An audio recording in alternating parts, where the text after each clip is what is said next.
Good morning प्यारे बच्चों, फिर से स्वागत है एक बार आपका आपके और हमारे इस छोटे से प्यार से चैनल काइनेटिक एकेडमी में। बेटा आज है इलेक्ट्रोस्टैटिक पोटेंशियल एंड कैपेसिटेंस का लेक्चर नंबर 22 और आज हम आपको सिखाएंगे पोटेंशियल एनर्जी कैसे of an electric dipole in a uniform electric field. Uniform electric field में हम क्या करते हैं, कैसे इलेक्ट्रिक डाइपोल की पोटेंशियल एनर्जी फाइंड करते हैं। वैसे तो आपको पता ही है बेटा, हमने इससे पहले लेक्चर में बताया है कि पोटेंशियल एनर्जी किसी भी एक पॉइंट के लिए फिजिक्स में फाइंड करने का कोई तरीका है नहीं, कोई डेफिनेशन है ही नहीं। उसके लिए हम क्या करते हैं वो भी हमने आपको अभी इससे पहले वाले में बताया था कि एक कॉन्फ़िगरेशन को हम क्या मानते हैं, इनफाइनाइट पे मानते हैं, ऑटोमेटिक जीरो हो जाता है, तो दूसरे पे हमारी पोटेंशियल एनर्जी निकल जाती है। ठीक, आज हम क्या करते हैं इलेक्ट्रिक डाइपोल के लिए। इलेक्ट्रिक डाइपोल को बेटा हमने बहुत बार पढ़ा है, इससे पहले भी पोटेंशियल में भी पढ़ा है और इलेक्ट्रिक फील्ड में भी कई बार पढ़ा है। तो इलेक्ट्रिक डाइपोल को आप बहुत अच्छी तरह जानते होंगे। वैसे जो नहीं जानते वो भी बहुत अच्छे, जो जानते हैं वो भी बहुत अच्छे। क्या था इलेक्ट्रिक डाइपोल बेटा? इलेक्ट्रिक डाइपोल ये minus Q charge plus Q charge, इतना सा तो पता था या ये भी भूल गए? और इसके बीच की लेंथ कितनी होती थी? 2L। 2L का मतलब समझ रहे हो? यदि जिसको नहीं पता उसके दो लपड़ पड़ेंगे बहुत जोर से, ठीक है। और मिड पॉइंट O, यानी कि यहाँ से यहाँ तक की लेंथ कितनी थी? L, और यहाँ से यहाँ तक की। ये मिड पॉइंट O का बहुत बड़ा महत्व है क्या इसमें? बिल्कुल, बहुत बड़ा महत्व है, क्योंकि जहां भी हमें इलेक्ट्रिक फील्ड या इलेक्ट्रिक पोटेंशियल फाइंड करना होता है, जिस भी पॉइंट पर, ठीक, किससे? इलेक्ट्रिक डाइपोल से जिस भी पॉइंट पर हमें इलेक्ट्रिक पोटेंशियल या इलेक्ट्रिक फील्ड फाइंड करनी होती थी, हम डिस्टेंस क्या मिड पॉइंट से ही लेते हैं हमेशा। ये नहीं कि डिस्टेंस तुम यहाँ से ले रहे हो प्लस क्यू से माइनस क्यू से, नहीं, डिस्टेंस कहाँ से? इसके मिड पॉइंट O से ली जाती थी। और क्या कहते थे हम इसे? P is equal to charge into distance between of charge, और डिस्टेंस बिटवीन ऑफ चार्ज कितनी है? 2L। यही तो होता था हमारा इलेक्ट्रिक डाइपोल। ठीक, अब हमें क्या फाइंड करना है? अब हमें इससे पहले यूनिफॉर्म इलेक्ट्रिक फील्ड में दिखाना है, फिर हम इलेक्ट्रिक पोटेंशियल एनर्जी फाइंड करेंगे। तो बना दो भाई एक यूनिफॉर्म इलेक्ट्रिक फील्ड बना दो बेटा। अच्छा यही बना ले क्या? चलो यही बना लेते हैं, यूनिफॉर्म इलेक्ट्रिक फील्ड बनाते हैं।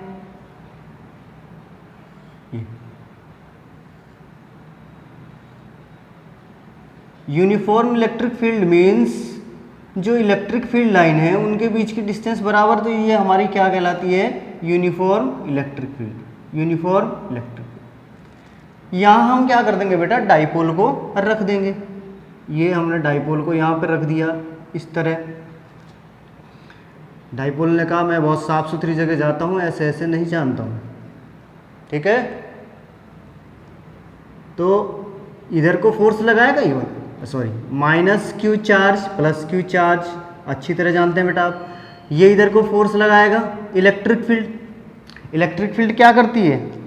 इधर को फोर्स लगाएगी, ठीक, अलोंग इट्स डायरेक्शन, अपने डायरेक्शन में फोर्स लगाएगी इसे, इलेक्ट्रिक डाइपोल को। ये यहाँ पर है महाराज जी, इसका मिड पॉइंट है, यहाँ से यहाँ तक की दूरी L होगी, यहाँ से यहाँ तक की L दूरी, ये भी आपको पता ही है सब कुछ, ठीक। यहाँ से अब देखो ये जो एंगल है, थोड़ा इसे और बड़ा कर लें, थोड़ा इसे और बड़ा कर लें, मज़ा आ जाएगा, थोड़ा और मज़ा आ जाएगा। मज़ा इसलिए आ जाएगा क्योंकि बेटा हमने यहाँ पर जो है ये, अब इसे यदि हम यूँ, आहा, बहुत सुंदर सा डायग्राम बनाया, बहुत खूबसूरत, बहुत खूबसूरत, ठीक है। ये क्या है? माइनस क्यू चार्ज था, यहाँ पे ये किधर को फोर्स लगाएगा? ये इधर को फोर्स लगाएगा। अरे कुछ नई चीज़ नहीं यार, सब पढ़ा है आपने, वो बात अलग है, भूल गए होंगे ये, ठीक। ये एंगल कितना है? हमने आज इसे θ1 मान लिया। आज तक हम थीटा मानते थे।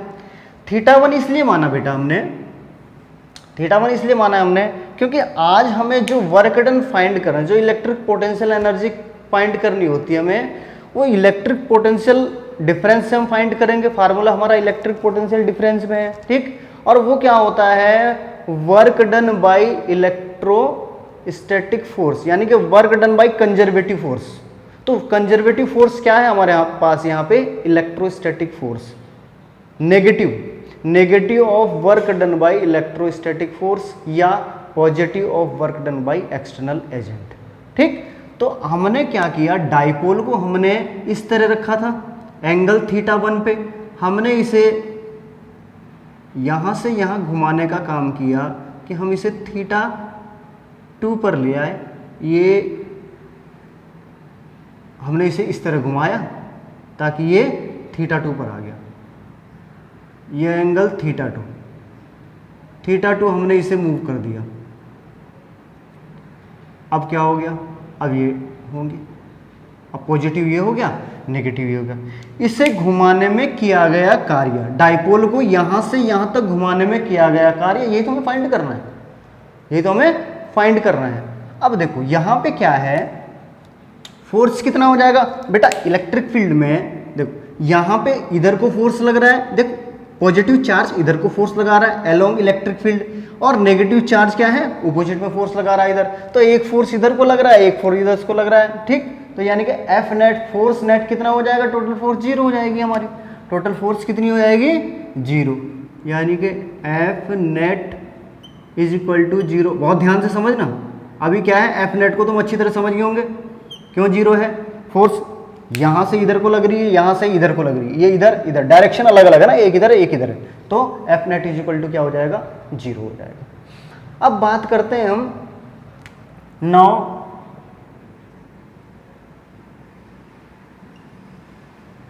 we find work done. Now we find work done. Now we find work done.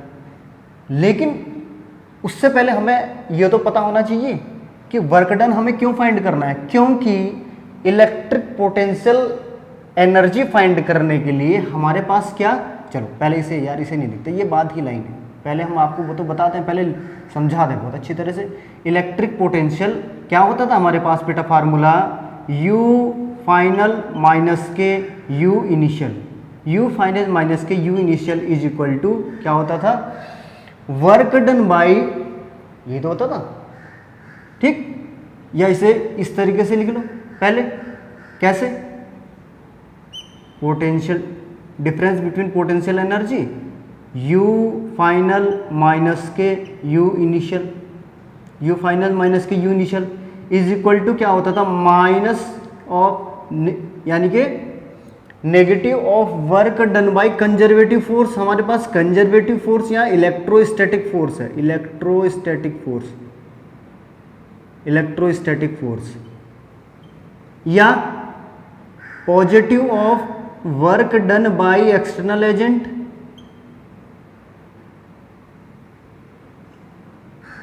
Work done by external agent, यह आपने अभी तक पढ़ा है, work done by external agent, ठीक। तो फिर क्या कर दो, अब हमें तुम्हें पता है, देखो यह तो तब work done by external agent कब के लिए, जब बेटा काइनेटिक एनर्जी में हमारे पास कोई भी चेंज ना हो, स्पीड में कोई चेंज ना हो, तो हम ऐसा रिस्क नहीं लेते, हम इसी को लेंगे, नेगेटिव ऑफ इलेक्ट्रोस्टैटिक फोर्स। हम क्या करेंगे, इसी को फाइंड करेंगे, ठीक है, हम इसी को फाइंड करेंगे। अब हम क्या करते हैं, जो हम अभी कर रहे थे इससे पहले, now we find work done, now we find, अब हम इस वर्क डन को फाइंड करते हैं, वर्क डन, अब हम इस वर्क डन को फाइंड करते हैं, कर लो भाई वर्क डन फाइंड। तो W इज इक्वल टू क्या होता है बेटा, वैसे force into displacement, force into displacement होता है, ठीक। लेकिन हमारे पास यहां पर जब हम टॉर्क, ये सॉरी, जब हम यहाँ पे इलेक्ट्रिक डाइपोल को यहाँ से यहाँ हमने मूव किया, तो क्या हुआ, मैं डिस्प्लेसमेंट तो इसमें कुछ हुआ ही नहीं। डिस्प्लेसमेंट तो भाई, डिस्प्लेसमेंट तो तब होगा जब ये अपनी जगह से खिसकेगा, इधर को, ऊपर को या नीचे को। ये तो केवल अपने एक्सिस के अराउंड घूम रहा है, तो यहाँ पे टॉर्क काम करेगा। टॉर्क काम कर रहा है और ये एंगुलर डिस्प्लेसमेंट है, यानी कि पहले एंगल कुछ और था, बाद में एंगल कुछ और हो गया। तो यहाँ पे टॉर्क एंड एंगुलर डिस्प्लेसमेंट काम कर रहा है, तो हम ये वाला फार्मूला लगाएंगे। वर्क का ही फार्मूला ये है, torque into angular displacement theta. अब थोड़ी देर के लिए इस पे भी ध्यान देना, लेकिन ये दोनों value force dot displacement, force into displacement और टॉर्क इनटू एंगुलर मोमेंट, ये कब के लिए है? जब टॉर्क और फोर्स क्या रहते हैं? कांस्टेंट रहते हैं। टॉर्क और फोर्स की वैल्यू जहां पे क्या रहती है? कांस्टेंट। ठीक, जहां पे rotational at point at axis ये क्या रहेगा? ये जो रोटेशन रहेगा इसका, ये क्या रहेगा? कांस्टेंट रहेगा। लेकिन हमारे पास यहाँ पे कांस्टेंट नहीं है। कांस्टेंट इसलिए नहीं है क्योंकि हम इलेक्ट्रिक डाइपोल को यहाँ से घुमा रहे हैं, यहाँ से घुमा रहे हैं, इतने में थीटा पता नहीं कितने बार चेंज हो जाएगा। थीटा 1 से थीटा 2 पता नहीं कितने बार चेंज हो जाएगा। भाई एक चीज़ तो हमें पता ही है कि पहले थीटा 1 था, बाद में थीटा 2, चेंज तो हुआ ही है। और जब यहाँ चेंज होगा तो वहाँ पर वर्क डन का मान भी चेंज हो जाएगा। तो ऐसी स्थिति में जब मान बहुत सारे बार चेंज होता था, हम क्या करते थे? इंटीग्रेशन करते थे। तो हमें यहाँ इसके तो इंटीग्रेशन की जरूरत नहीं है, हमें किसकी इंटीग्रेशन की जरूरत है? हम यहाँ क्या करते थे? इंटीग्रेशन करते थे ना। देखो इसका तो हम कहाँ करते थे? x1 से x2 करते थे ना, फोर्स इनटू डिस्प्लेसमेंट dr या dx जो भी हम करते थे, सॉरी f इनटू, अरे यार वर्क वरी की कर दिया, यही कर दिया, गड़बड़ कर दी। ठीक, और ये यहाँ पे क्या करेंगे हम? थीटा 1 से थीटा 2 करेंगे, टॉर्क डॉट डी थीटा। पहले छोटे से एंगल के लिए हम इसका मान ज्ञात करेंगे बाद, ठीक, और फिर क्या कर देंगे? इंटीग्रेट कर देंगे थीटा 1 से थीटा 2, पूरा हमारा वर्क डन निकल जाएगा, उसमें हम माइनस चिन्ह लगा देंगे, हमारा पोटेंशियल एनर्जी निकल आएगी। ठीक, अब तुम कहोगे सर ये टॉर्क की वैल्यू, देखो टॉर्क की वैल्यू क्या रखेंगे? चलो पहले इसे कर लेते हैं। हमारे पास ये आ गया थीटा 1 से थीटा 2 इतना आ गया, और torque D theta cos theta, cos theta D theta. अब इस कॉस थीटा डी थीटा में अब देखो तुम, यहाँ पे थीटा पहले क्या रहता था हमारे पास? इलेक्ट्रिक फील्ड की डायरेक्शन भी वही रहती थी, एरिया वेक्टर की डायरेक्शन वही रहती थी, तो थीटा इज इक्वल टू 0 आ जाता था। ठीक है, फिर कॉस 0 का मान 1 आ जाता था। लेकिन आज यहाँ पे थोड़ा अलग है, डिफरेंट है। डिफरेंट क्यों है? डिफरेंट इसलिए है क्योंकि टॉर्क की वैल्यू क्या है? इन दोनों के बीच के एंगल की बात हो रही है ना, कि टॉर्क और एंगुलर डिस्प्लेसमेंट के बीच की बात हो रही है। टॉर्क क्या है बेटा? टॉर्क क्या होता है? P cross E। P cross E मतलब PE sine theta, PE sine theta. Cross product के लिए हमारा क्या आता है? साइन थीटा आता है। डॉट प्रोडक्ट के लिए कॉस थीटा आता है। तुम बहुत अच्छे बच्चे समझदार हो। अब यहाँ पे क्या है? टॉर्क की जो डायरेक्शन है, हम टॉर्क की जब इलेक्ट्रिक फील्ड इधर जा रही है, तो ये क्या करेगी? इलेक्ट्रिक डाइपोल को इस तरह घुमाने का प्रयास करेगी, इस तरह घुमाने का प्रयास करेगी। लेकिन एक्सटर्नल एजेंट ने क्या करा है, यानी कि हमने क्या किया है? इलेक्ट्रिक डाइपोल को ऐसे घूमने नहीं दिया, ऐसे घुमाया। तो हमने यहाँ पे इलेक्ट्रोस्टैटिक फोर्स लगाया। उतना ही फोर्स हमें क्या लगाना, जितना इलेक्ट्रिक फील्ड लगा रही है इस पे, उतना ही फोर्स, उतना नहीं उससे थोड़ा सा ज़्यादा, तभी मूव करेगा। अगर उतना ही करेगा फिर तो ये ऐसे अटका रहेगा, थोड़ा सा उससे ज़्यादा, ताकि हम इसे यहाँ से यहाँ ले आए। Work done by external agent. ठीक, हमने क्या किया? इलेक्ट्रोस्टैटिक फोर्स लगाया। तो ये जो है टॉर्क की डायरेक्शन यहाँ पे क्या रही? टॉर्क, इलेक्ट्रिक फील्ड क्या कर रही है? टॉर्क को क्लॉकवाइज घुमाना चाह रही है, क्लॉकवाइज। लेकिन एंगुलर मोमेंट की डायरेक्शन क्या है? ऑपोजिट है। एंगुलर मोमेंट, रोटेशन क्या है? थीटा 1 से थीटा 2। रोटेशन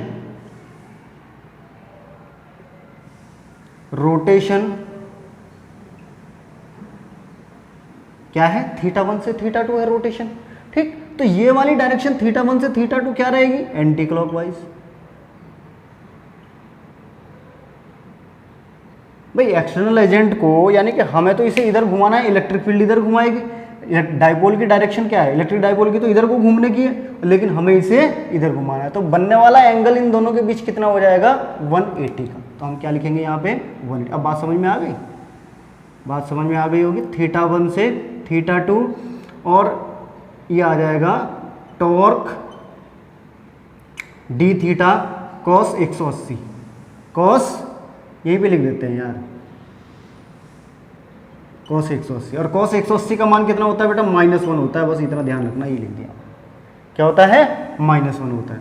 चलो आ जाओ फिर यहाँ पे θ1 θ2। अब तुम इसका भी मान रख दो, किसका मान, टॉर्क का भी तो मान रखोगे। टॉर्क का मान कितना है, P sin theta, Pe sin theta D theta, ये माइनस है, ये वाला माइनस है, Pe sin theta D theta, निकाल दो, इसका मान निकाल दो। अब P तो बाहर आ जाएगा, माइनस के Pe कितना आ गया, बाहर आ गया। साइन थीटा का इंटीग्रेशन कितना हो जाएगा बेटा, माइनस के cos theta, minus cos theta हो जाएगा इंटीग्रेशन इसका। लिमिट है हमारे पास θ1 से θ2, ये माइनस इंटू माइनस क्या हो जाएगा, प्लस हो जाएगा, प्लस हो जाएगा। तो Pe हो गया cos θ2 minus cos θ1, cos θ2 minus के cos θ1, cos θ1, cos θ2 माइनस के cos θ1। ठीक, ये आ गए हमारे पास वर्क डन बाई कितना, electric force, work done by electric force, ये आ गए हमारे पास। ठीक, अब हमारे पास यहाँ होता क्या था, देखो होता क्या था बेटा, वर्क डन बाई, सॉरी ये होती थी हमारे पास पोटेंशियल एनर्जी, कौन सी, final minus initial is equal to क्या होता था, माइनस के work done by electrostatic force. Work done by कितना होता था, इलेक्ट्रोस्टैटिक फोर्स। वर्क डन हमारा कितना आया, Pe cos θ2 माइनस के cos θ1। ठीक है, तो ये कितना हो जाएगा, अब हम इसे क्या कर देंगे, माइनस कर देंगे, क्या कर देंगे, माइनस कर देंगे, बराबर माइनस के Pe cos θ2 माइनस के cos θ1, ये आ जाएगा, माइनस के Pe cos θ2 माइनस के cos θ1। इतनी बात समझ में आ गई। और ये मान हमारा देखो u, अब इसको भी हम रख लेते हैं ऐसे, uf क्या है हमारी, यानी कि ये पोटेंशियल एनर्जी फाइनल क्या है हमारी, θ2 पे, यानी कि पोटेंशियल एनर्जी एट θ2। अब हम इसे भी ऐसे ले लेते हैं ना, पोटेंशियल एनर्जी एट θ2 माइनस के potential energy at θ1 is equal to क्या है हमारे पास, माइनस के Pe cos θ2 माइनस के cos θ1, ये आ गया हमारे पास मान। ठीक है बेटा, पोटेंशियल एनर्जी के डिफरेंस का मान आ गया, क्योंकि डिफरेंस का ही मान आता है हमारे पास, पोटेंशियल एनर्जी का मान वो तो हम बाद में जब किसी एक पॉइंट को जीरो कर दें या इनफाइनाइट कर दें। अब अभी तक हमने क्या किया था, किसी एक पॉइंट के लिए जब हम निकालते थे तो हम एक को क्या कर देते थे, एक की एनर्जी क्या कर देते थे, इनफाइनाइट, एक को हम इनफाइनाइट पे शो कर देते थे तो वो जीरो हो जाता था। आज ऐसा नहीं करेंगे, आज कुछ अलग करेंगे। आज जो है हम एज्यूम करेंगे, मैंने एज्यूम नहीं किया, ये बुक में एज्यूम किया हुआ है, मैंने एज्यूम अपनी तरफ से कुछ नहीं किया इसमें। ठीक है, तो हम ये एज्यूम करेंगे कि लेट θ1 इज इक्वल टू कितना रखेंगे, 90 डिग्री, और पोटेंशियल एनर्जी एट कहाँ पे, 90 डिग्री पे कितना रहेगा, 0। ये हमने एज्यूम किया है।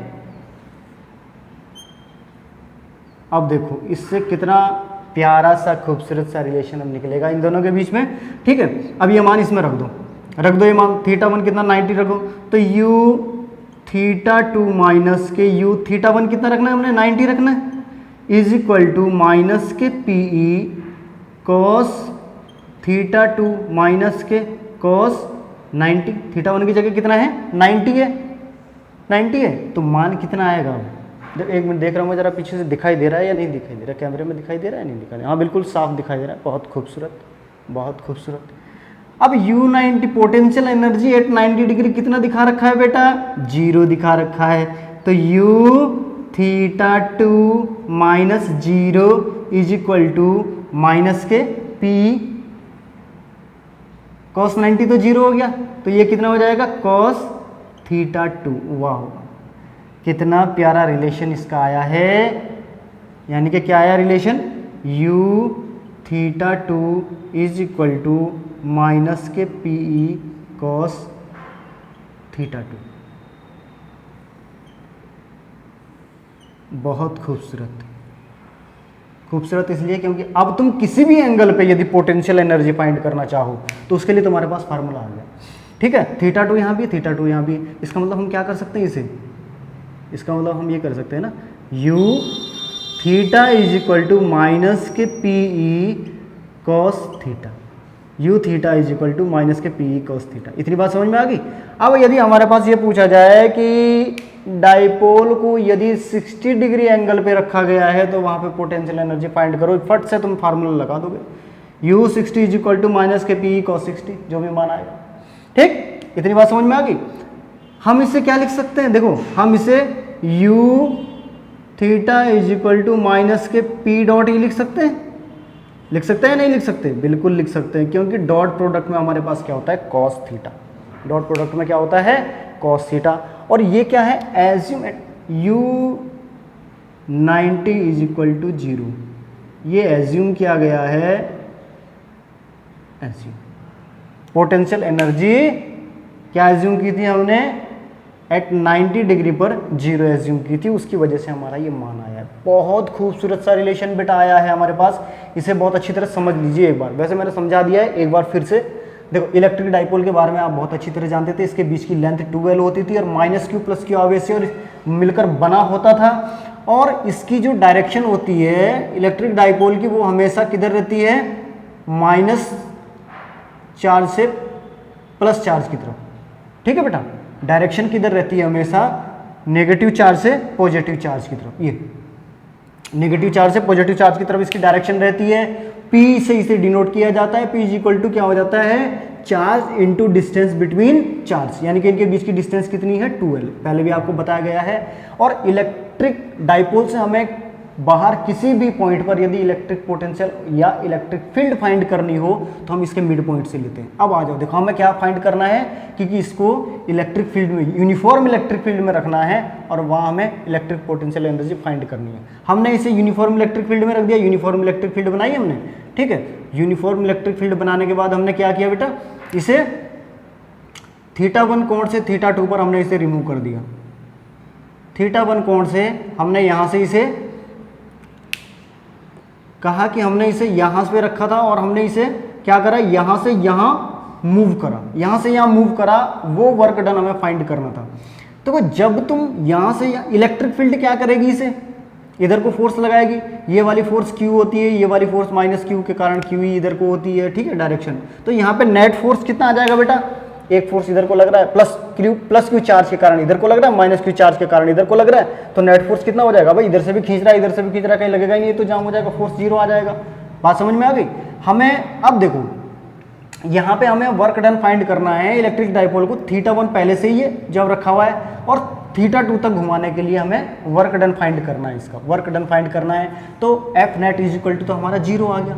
ठीक, उसके बाद हमें ये पता था, हमें इलेक्ट्रिक जो पोटेंशियल एनर्जी हमें फाइंड करनी होती है, उसमें हमारे पास जो फार्मूला है वो ऐसे है जैसे पोटेंशियल में हमारे पास जब हम पोटेंशियल फाइंड करते थे तो पोटेंशियल डायरेक्टली फाइंड नहीं होता था, वहाँ भी हमारे पास पोटेंशियल डिफरेंस का ही फार्मूला था, वहाँ भी हमारे पास पोटेंशियल डिफरेंस का, यहाँ भी हमारे पास पोटेंशियल एनर्जी के डिफरेंस का फार्मूला है। तो potential energy final minus initial, ये फार्मूला है। और ये क्या होता है, work done by conservative, negative work done of conservative force. यहाँ कंजर्वेटिव फोर्स हमारे पास क्या है, इलेक्ट्रोस्टैटिक फोर्स।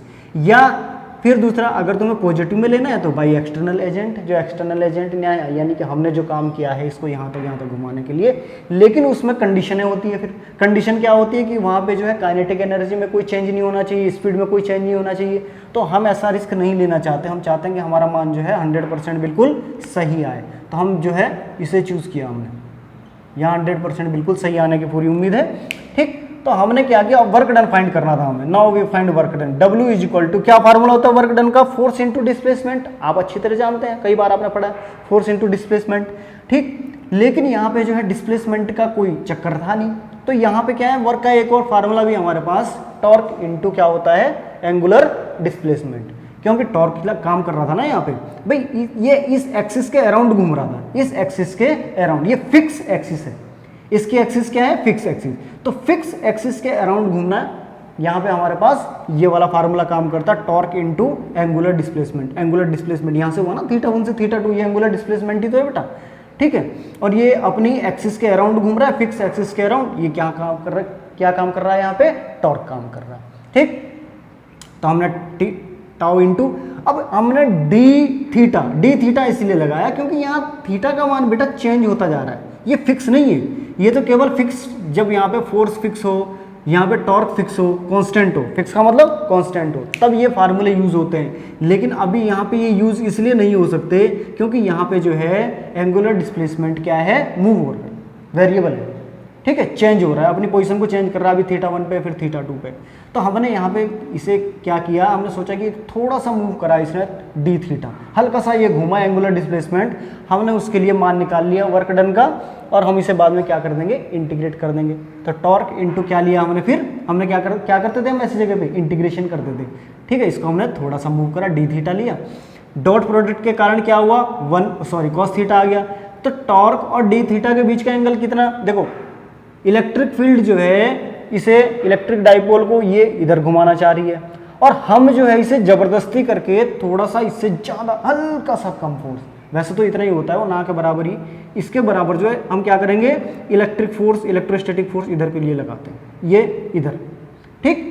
कहाँ रहेगी डायरेक्शन, देखो इलेक्ट्रिक फील्ड इससे क्या कर रही है, इधर लाने के लिए काम कर रही है, हम इसे क्या कर रहे हैं, इधर घुमाने के लिए काम कर रहे हैं। तो हमने जो है इतना सा ही फोर्स लगाया, लेकिन इससे थोड़ा सा ज़्यादा लगाया, ठीक।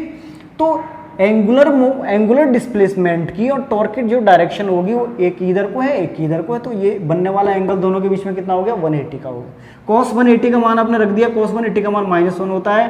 टॉर्क का मान आपने पहले ही पता है आपको, टॉर्क P क्रॉस E यानी कि P साइन थीटा, ठीक। ये क्लॉकवाइज था, रोटेशन बता दिया आपको, भी एंटी क्लॉकवाइज था, P साइन थीटा, P बाहर आ गया, कांस्टेंट था, और साइन थीटा का हमने इंटीग्रेशन कर दिया, कॉस थीटा हो गया, ठीक है। यहाँ पे हमने वैल्यू पुट कर दी, तो ये अब हमारे पास जो है वर्क डन आ गया, work done by electrostatic force. लेकिन हमें पता था डिफरेंस इन पोटेंशियल एनर्जी, यानी कि potential energy final minus potential energy initial is equal to minus of work done by electrostatic force. Electrostatic force का मान रख दिया हमने यहाँ पे, ये work done by electrostatic force क्या आ जाता है, फिर ये यहाँ पे माइनस में आ जाता है, ये माइनस में था इसलिए ये माइनस में लगा, ये देखो ये माइनस में, इसलिए ये माइनस साइन लगाया, ठीक है। हमने इसको इस तरह से क्या कर दिया, सॉल्व कर दिया।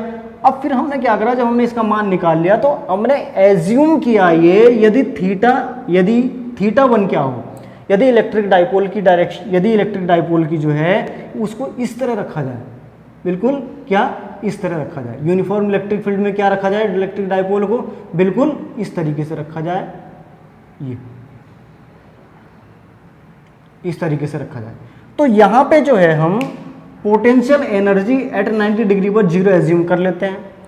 थीटा 1 एज्यूम किया हमने कितना, 90 डिग्री, और पोटेंशियल एनर्जी कितनी एज्यूम की, 0। ये मैंने एज्यूम नहीं किया है, बुक में एज्यूम किया हुआ है, ठीक है।